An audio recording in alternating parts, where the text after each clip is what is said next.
The rain doesn't stop in the Philippines. It comes in sheets. Torrential, biblical, the kind of rain that turns a film set into a swamp, turns schedules into fantasies, turns sane men into something else. It's March 1977. Francis Ford Coppola, the golden boy who gave us The Godfather, is standing in a bamboo hut somewhere outside Manila. His clothes are drenched. His hands are shaking. And in those hands, he's holding a .45 caliber pistol. He's put the gun to his head 3 times this week. Not as a cry for help, not as theater, as genuine contemplation. Because Francis Ford Coppola has bet everything on this film. His house, his reputation, his Godfather money, $16 million of his own fortune poured into the mud of Southeast Asia. And right now, in a luxury trailer 200 yards away, the man who's supposed to save this movie, the highest paid actor in human history, refuses to come out. Marlon Brando, 300 pounds, unprepared, uncooperative, and utterly, completely in control.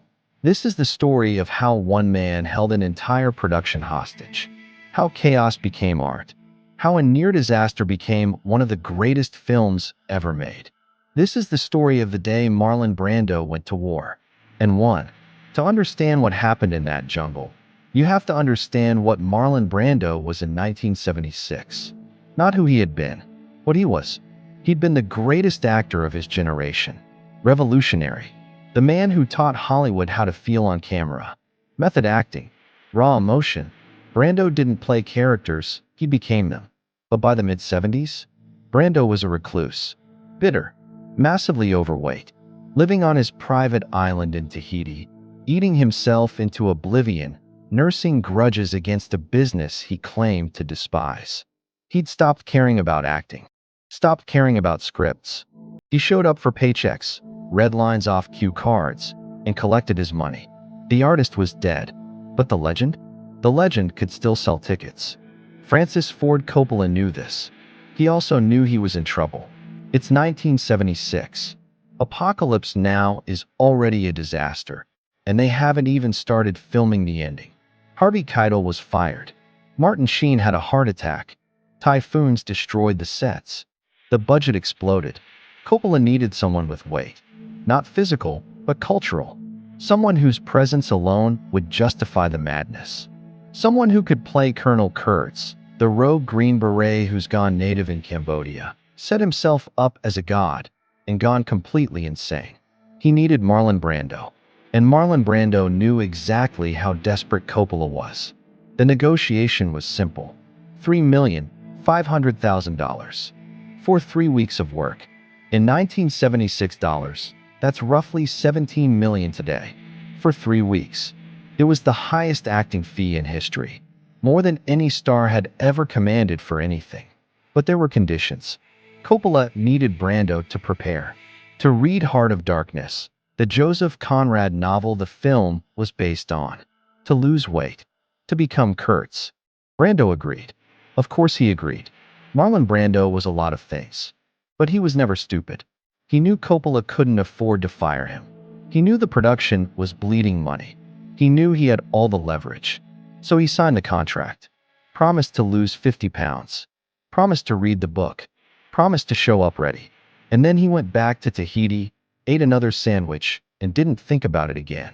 March 1977. A private jet touches down in Manila. The door opens. And out steps Marlon Brando. 300 pounds. Francis Ford Coppola is waiting on the tarmac. He's been waiting for months. Waiting for salvation. Waiting for his $3 million ace in the hole. And what he sees is not Colonel Kurtz. What he sees is a man who looks like he swallowed Colonel Kurtz. Brando had promised to lose 50 pounds. He'd gained 20. He'd promised to read Heart of Darkness. He hadn't opened it. He'd promised to show up prepared, with ideas, ready to collaborate. Instead, he showed up with demands. He wanted a bigger trailer. He wanted air conditioning, multiple units, because the Philippines was unbearable. He wanted special food flown in. He wanted his own chef. And he wanted to see the script, because he hadn't read that either. Coppola hands him the screenplay. Brando flips through it. Frowns. And then he says the words that would haunt Coppola for weeks. "I don't think this works. Understand what's happening here." Coppola has been in the jungle for over a year. He's sleeping 3 hours a night. He's mortgaged his house. His marriage is disintegrating. His lead actor had a heart attack. His sets have been destroyed by weather. He's months behind schedule. And now his $3 million savior is telling him the script doesn't work. After not reading the book. After showing up obese. After doing nothing he promised. In interviews decades later, Coppola would describe this moment as the lowest point of his life. In 3 weeks, they shot everything they needed. Brando left, got on his plane, went back to Tahiti, never saw the finished film, didn't attend the premiere, didn't do press. He took his $3 million and vanished. And Francis Ford Coppola was left to make sense of the chaos. The editing room became Coppola's new prison. For 2 years after principal photography wrapped, he sat in the dark, trying to assemble a coherent film from the madness. Trying to find the movie inside the nightmare. And the Brando footage? It was a puzzle with no picture on the box. Hours and hours of material. Some brilliant, some incoherent, some so strange it defied categorization. Brando talking about snails. Brando reciting poetry. Brando sitting in silence for 10 minutes straight, just breathing. The studio wanted answers. They wanted a release date. They wanted to know when they'd see a return on their investment. And Coppola kept pushing it back. 6 months. Another 6 months. The whispers started. The film was unfinishable. Coppola had lost his mind. The whole thing was an expensive mistake. But Coppola kept cutting, kept searching. Because buried in those shadows, in Brando's improvisations, in the accidents and the chaos, there was something. Something he couldn't quite name. Something that felt true. The truth about war. The truth about madness. The truth about what happens when men go too far into darkness and decide to stay there. Kurtz wasn't just a character anymore. He was a myth. A ghost story.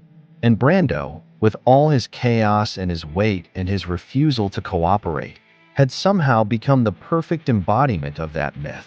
Because here's what Coppola realized in that editing room. You can't plan mythology. You can't script it.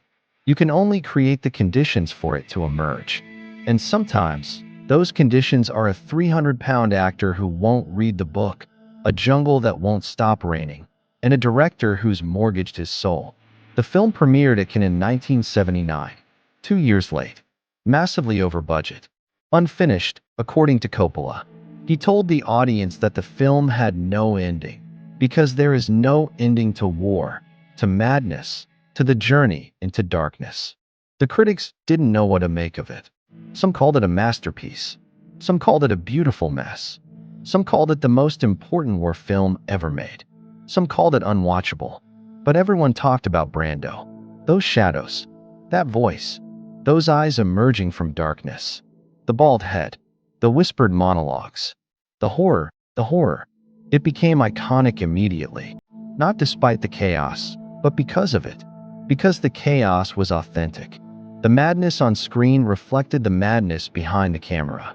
Brando's refusal to cooperate, his weight, his improvisation, all of it fed into this sense that you were watching something dangerous. Something real. Something that shouldn't exist. Colonel Kurtz wasn't a performance.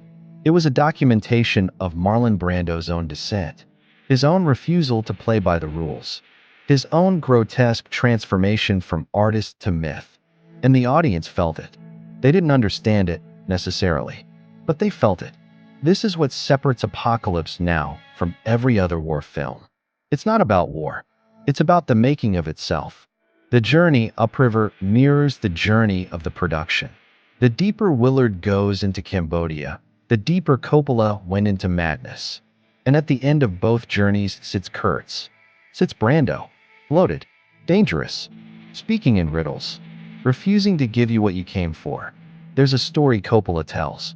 Years later, at a film festival, someone asked him if he'd do it again. If he'd hire Brando again, knowing what he knows now. And Coppola laughed.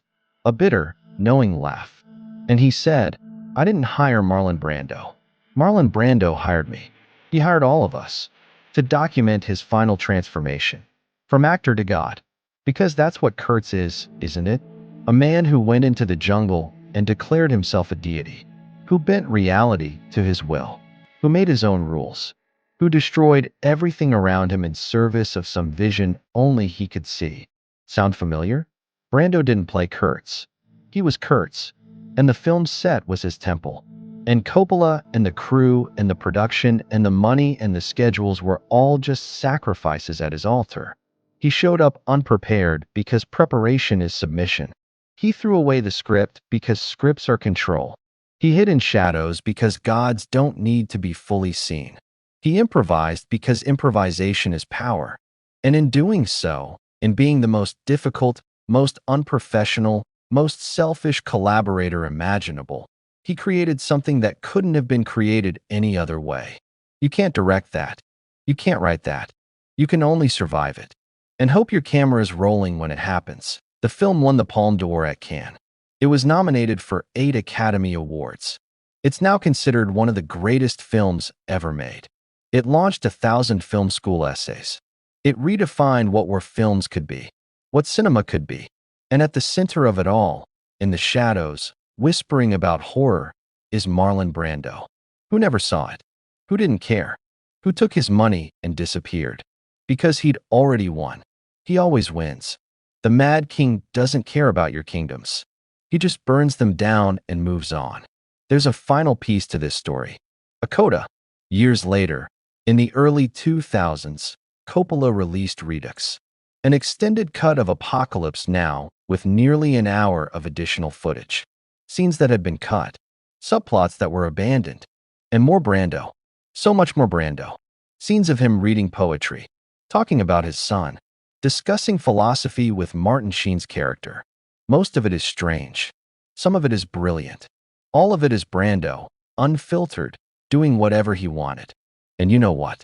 Most critics hated the Redux version, said it ruined the pacing, said the additional Brando material demystified Kurtz, made him too human, too verbose, too present, which proves the point, doesn't it? The genius of Brando's performance in the original cut wasn't what he did. It was what Coppola cut away. The shadows weren't just hiding his weight. They were hiding everything. The rambling, the self-indulgence, the mess. Coppola didn't just direct Brando. He curated him, took hours of chaos and distilled it down to pure myth. Found the horror in the rambling. Found the poetry in the madness. That's the secret no one talks about. Brando needed Coppola as much as Coppola needed Brando. The chaos needed the structure. The madness needed the editing room. The god needed the priest. But Brando would never admit that. Because gods don't need anyone. They just are. And maybe that's the real horror. Not war. Not violence. Not the jungle. The horror is this: talent without discipline. Power without responsibility. Genius without care. A man who could have been anything, who was given everything, who chose to become nothing, who chose to hide in shadows, who chose to destroy rather than create, who chose to be remembered not for what he built, but for what he burned down. That's Kurtz. That's Brando. That's the Mad King. And somewhere in Tahiti, when the film premiered, Marlon Brando probably didn't even notice. He was busy, eating, reading, forgetting, moving on to the next thing he'd ruin. Because that's what Mad Kings do. They don't watch their kingdoms burn. They just light the match and walk away. The horror. The horror.